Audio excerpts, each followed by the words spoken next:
High viewers 2024 ఎన్నికలకు ముందు కానీ 2022 ఎండింగ్లో కావచ్చు 2023 సంవత్సరం మొత్తం కావచ్చు నేను ఒక మాట పదే పదే చెప్పాను. 2024 ఎన్నికలలో జగన్మోహన్ రెడ్డి ఓడిపోతాడు, కానీ అధికారంలోకి వచ్చేది ముఖ్యమంత్రిగా చంద్రబాబు నాయుడే. ఎండింగ్లో చెప్పినట్టున్నాను. సో కూటమి గవర్నమెంట్ ఫామ్ చేయబోతుంది, చంద్రబాబు పవన్ కళ్యాణ్ కలిసి గవర్నమెంట్ ఫామ్ చేయబోతున్నారని. గణేష్ గోల్డ్ తాకట్టులో ఉన్న బంగారాన్ని విడిపించి కొనబడును. సంప్రదించండి 9966651144. అప్పుడు చెప్పింది నేను 2022 నుంచి 2024 ఎన్నికల వరకు అధికారంలోకి వచ్చినటువంటి వాళ్ళు అభివృద్ధితో పాటు అభివృద్ధి చేస్తూ కూడా అవమానాలను మోయాల్సి వస్తుంది. మనం ఉగాది పంచాంగం అప్పుడు ఆదాయం, ఖర్చు, తర్వాత రాజపూజ్యం, అవమానం అంటే కొన్ని నెంబర్లు ఉంటాయి. ఇప్పుడు వీళ్ళకి సంబంధించి రాజపూజ్యం అన్నది ఒక 10 పాయింట్లు వేసుకుంటే అవమానం వచ్చేసి దగ్గరగా 6-7 పాయింట్లు ఉంది కూటమి గవర్నమెంట్కి. ఎందుకు? జగన్మోహన్ రెడ్డి పరిపాలన విధ్వంసం తాలూకు కళ్ళ ముందు కనిపిస్తున్నటువంటి సాక్ష్యాలు. ఇప్పుడు పవన్ కళ్యాణ్ కానీ చంద్రబాబు నాయుడు కానీ ఏపీని ఓ పక్క అభివృద్ధి ఒక పక్క సంక్షేమం అంటూ ముందుకు తీసుకెళ్తామన్నారు. ఇంటర్నేషనల్ వైజ్గా చూసుకుంటున్నప్పుడు ఏపీకి సంబంధించి ఒక బ్రాండ్ అన్నట్టుగా అమరావతి కనిపిస్తుంది అన్నారు. జనరల్గా ఆయా రాష్ట్రాల్లో నగరాలు ఒక బ్రాండ్గా ఉంటాయి, ఏపీకి చంద్రబాబు నాయుడు ఒక బ్రాండ్గా ఉండాలని అన్నారు. నిజమే. ఇప్పుడు పెట్టుబడులు పెడుతున్న వాళ్ళు పెడుతున్నారు కొంతమంది, ఇంకొంతమంది మాత్రం అడుగుతూ ఉన్నారు. ఏమని? పవర్ పర్చేజ్ అగ్రిమెంట్స్ విషయంలో మన జగన్మోహన్ రెడ్డి చేసిన దిక్కుమలిన పనికి జపాన్కి సంబంధించిన ప్రతినిధి అనుకుంటా. అసలు ఇటువంటి వ్యక్తిని అసలు రాజకీయాల్లో చూస్తామా? ఇంకోసారి ఎవడన్నా కానీ ఏపీకి వచ్చి పెట్టుబడులు పెడతాడని చెప్పి వెళ్ళిపోయాడు. ఎందుకు? పవర్ పర్చేజ్ అగ్రిమెంట్స్ అన్నది సోలార్ అండ్ విండ్ పవర్కి సంబంధించి చంద్రబాబు నాయుడు సమయంలో కూర్చున్నప్పుడు ఒక ఎంఓయూ లాంటిది. ఓపెన్ మార్కెట్లో ఈ కరెంట్ ఎక్స్చేంజ్ అని ఉంటుంది, అందులో థర్మల్ పవర్ ఇంక రిమైనింగ్ ఏదైనా కానివ్వండి. సమ్మర్లో కరెంట్ అవసరం పీక్స్లో ఉంటుంది. అప్పుడు ఖచ్చితంగా మన రాష్ట్రం కనుక సరైనటువంటి వేలో కనుక పవర్ ప్రొడక్షన్ లేకపోయినట్టయితే ఆ పవర్ను బయట నుంచి కొనుక్కోవాల్సి వచ్చింది. అలా జగన్మోహన్ రెడ్డి దాదాపు ఒక్కొక్క యూనిట్ ₹20, ₹25 పెట్టి కూడా కొన్నాడు. చంద్రబాబు నాయుడు ఈ పవర్ పర్చేజ్ అగ్రిమెంట్ సంబంధించి అరౌండ్ ₹400, ₹5 సంథింగ్ ఎంతో చేసినాడు. అదేంటి పర్మనెంట్ అన్నట్టు అవి. బట్ ఈ జగన్మోహన్ రెడ్డి నానాయాగి చేసి చివరికి వాటిని వెళ్ళగొట్టాడు. ఆ తర్వాత బోల్డ్ కంపెనీలు కూడా భయపడిపోయింది, ఇటువంటి వ్యక్తి ఉన్నటువంటి రాష్ట్రంలో పెట్టుబడులు పెట్టొద్దు అని.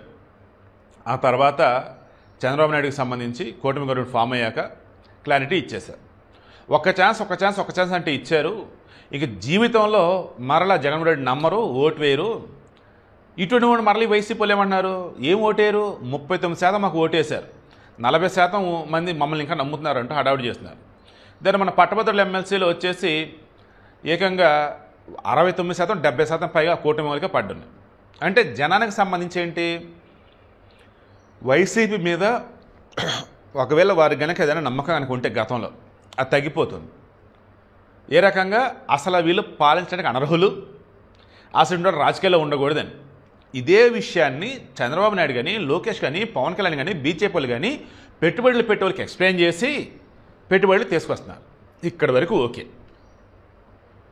పెట్టుబడులు పెట్టేవాళ్ళు బయట నుంచి కన్నా వదిలేద్దాం. మేము వైఎస్ రాజశేఖర పరిపాలన చూసాం, రోసే పరిపాలన చూసాం, కిరణ్ కుమార్ రెడ్డి పరిపాలన చూసాం, చంద్రబాబు నాయుడు పరిపాలన చూసాం, మన జగన్మోహన్ రెడ్డి పరిపాలన చూసాం. ఇప్పుడు మరలా మీ పరిపాలనలో ఉన్నాం. రేపటి రోజు జగన్ రాడని గ్యారంటీ ఏంటి?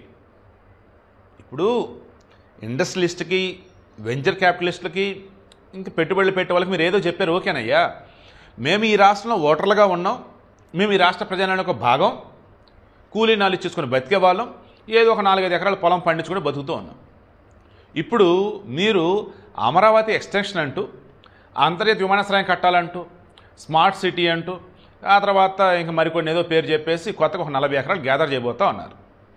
మున్సిపల్ శాఖ మంత్రి నారాయణని రైతులు ముఖం మీద అడిగింది ఇదే.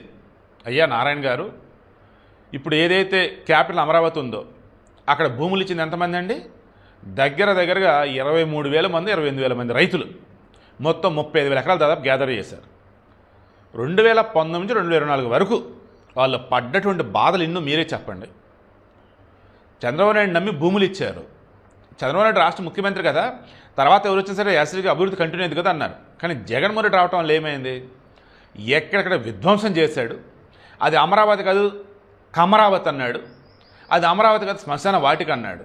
ఇలా చెప్పుకుంటూ పోతే ఇది అందరూ అమరావతి అని చెప్పేసి ఎన్నికలకు ముందు సెంట్ భూములు కూడా ఇచ్చాడు. ఇలా చెప్పుకుంటూ పోతే అడ్డదిడ్డంగా అస్తవ్యస్తంగా విధ్వంసం చేసి పడేశాడు జగన్మోహన్ రెడ్డి. అటువంటి జగన్మోహన్ రెడ్డి ఇంకా బ్రతికే ఉన్నాడు, రాజకీయంగా కూడా యాక్టివ్గానే ఉన్నాడు. నేను జగన్మోహన్ రెడ్డి తక్కువ చేయట్లేదండి. జగన్మోహన్ రెడ్డి ఉన్నాడు కదా, కళ్ళ మంది కనిపిస్తున్నాడే అన్నట్టు దాని అర్థం. అంటే రాజకీయంగా ఫుల్ యాక్టివ్గా ఉన్నాడు. మరలా నేనే వస్తా అంటూనే ఉన్నాడు. సో ఇటువంటి మూమెంట్లో మా భూములు ఎలా ఇవ్వాలండి? ఏమో జనాలు ఇప్పుడు ఎలా మారుతారో తెలియట్లేదు కదండి. సో ఇక మేము ఏ నమ్మకంతో భూములు ఇవ్వాలని అని చెప్పేసి అలా అన్నారు.